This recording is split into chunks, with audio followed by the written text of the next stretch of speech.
Hi guys, how's everybody doing today? Good. I'm Callie Spear. I'm the pastry chef at Swift's Attic, which is downtown Austin. And I'm here today, unfortunately, not to make anything healthy for you guys, because we're gonna do dessert and have a little bit of fun with it. I was asked to do something called Savor the Season.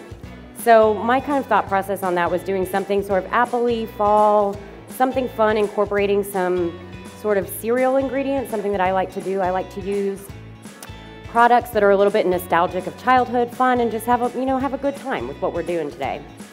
I'm going to be making a milk chocolate panna cotta with a toasted rice sherbet and a little bit of apple bubbles with some corn flakes for texture.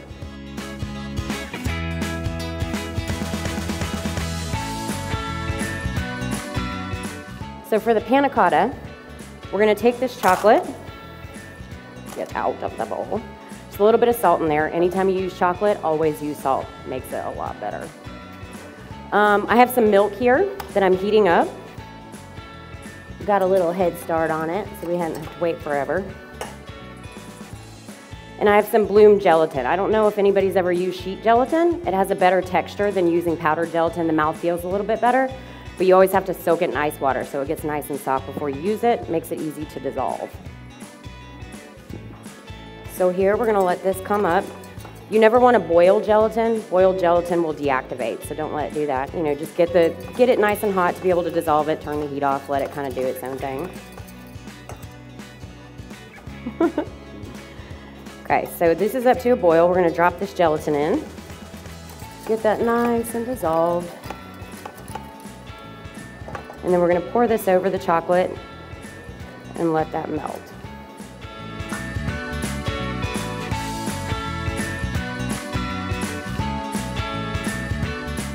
So the sherbet mix that I use is a combination of milk, cream, water. I use a little bit of corn syrup. I know some people are a little bit finicky about that. You can also use honey, agave, anything like that. That's basically just a softener.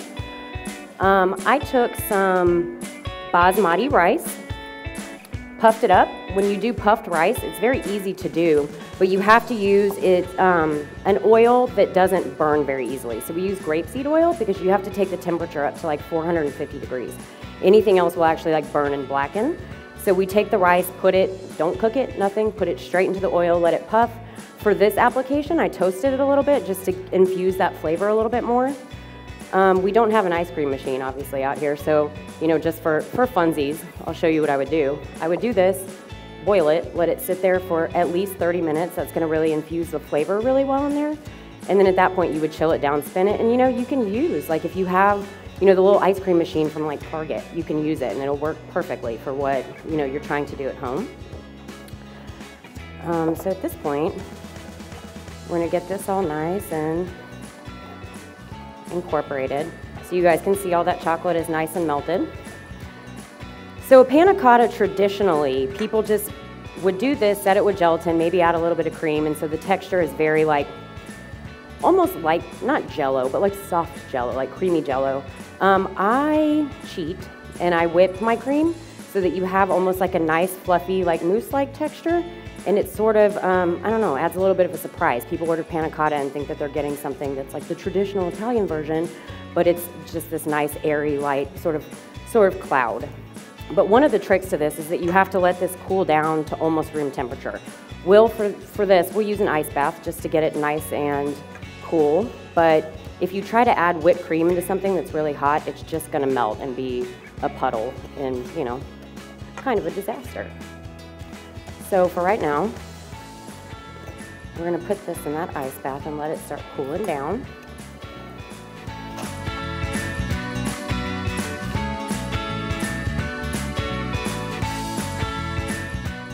So when I make bubbles, I use a little bit of xanthan gum, which is actually a naturally derived product. It's a stabilizer, but it's also a little bit of a thickener.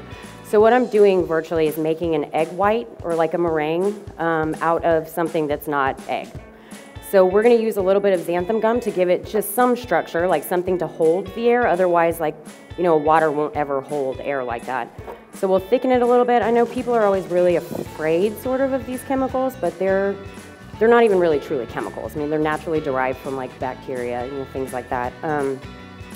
I made a simple syrup out of coriander, some cardamom, clove, and my favorite thing to do is just kind of throw all of it in there and let it sit overnight so that you get that nice, flavor infusion. So we're gonna puree this here. And hopefully not explode it all over the place. Well, this stuff that I'm doing is all stuff that you can very easily do at home. This panna cotta that I'm making is minus the chocolate. This panna cotta is so easy to do at home, so easy. You can leave the chocolate out, like completely omit it. You can, into the milk, infuse anything. It's like the sky's the limit as far as that is concerned. Herbs, spices, anything you want to do, and just strain it out.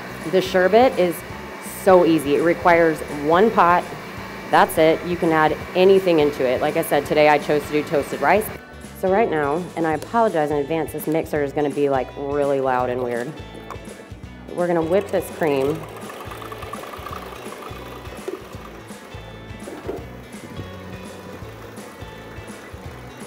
So you guys can see, I think you can see that this is starting to thicken up a little bit as it's getting colder. If you take it too far, it'll be truly like a gelatinous mess. And so you kind of, want to pay attention to how far you're taking this. I just like to stick my finger in it and be creepy.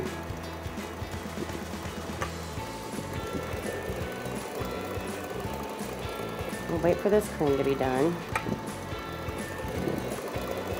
In the meantime, I'm going to eyeball some of this.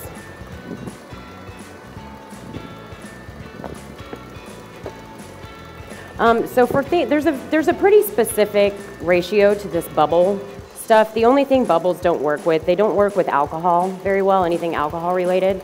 And they don't work with anything that's heavy. Like I've tried to do it with like cocoa powder before, and anything that's not like truly liquid. And at the restaurant, I would strain this out. We're just limited, but it doesn't work otherwise. But it's a pretty specific ratio. It's 400 grams of your liquid to 1 gram xanthan gum and 4 grams VersaWhip. VersaWhip is a product that got developed as an egg white substitute for people that were allergic to eggs.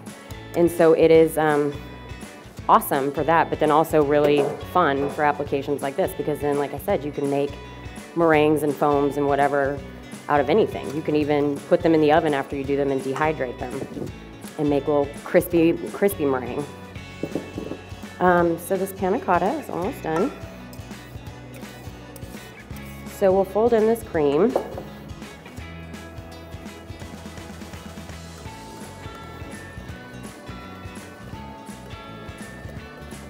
And so as you can see, it's like a pretty moussey-like texture here. Like you really want it to be, pretty thick so that when you set it, and you can set it in anything you want. At the restaurant, I have silicone molds that are, different shapes that I set it in. You can do that and freeze them and pop them out. I like to do at home when I do stuff a lot. We use these little ramekins, and if you set this in something as such and fill it, it creates this nice little vessel for everything else you want to put in there. So you don't have just this like sort of boring flat thing with stuff on top. You can create a space, and just being creative with whatever you want to put it in. You can put it in anything, and then after it's been refrigerated for a few hours, it sets up like a really nice mousse, which you guys will try eventually when they come out with it. This is truly probably one of the easiest like showstoppers you can do. You can do this, like I said, in any flavor, any variation, and it's always a winner. And especially if you can, like I said, I do cereal. I have, stuff that I've done with like popcorn and infusing popcorn. We've done, all sorts of like crazy stuff. You can do savory ones. We just did a parsnip one, where we added parsnip puree and in place of the chocolate. So it's definitely a good one, a fun one. So for these bubbles, hopefully, xanthan gum, VersaWhip. As you can tell, they're very, very little amountages of these things. Like I said, they're not scary. They're all very, like I said, naturally derived products. But I always think of, when I think of xanthan gum, that like McDonald's commercial where they're like reading the ice cream ingredients, and she's like, xanthan gum, what is that? That sounds terrible. It's not, it's truly not. So we add that in there, and one of the things with working with these items is that you have to leave them in the blender for a while. We won't do that, but they have to be thoroughly hydrated. Any of these hydrocolloids that you work with have to be very thoroughly hydrated, or they won't ever activate properly and bond with what you're trying to get it to bond with. So as you can tell, as I threw that in there, it immediately changed color because it's starting to thicken up and starting to, you know, develop that structure. I put in just like basically apple water, and it's now, you know, sort of gooey a little bit.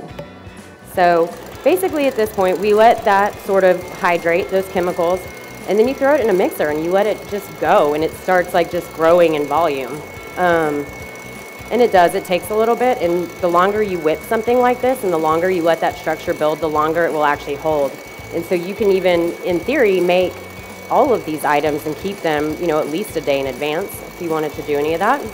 This is, you know, about half as inflated as it would get, but it's definitely got the texture of egg white, of meringue that you would use to, you know, make anything egg white based.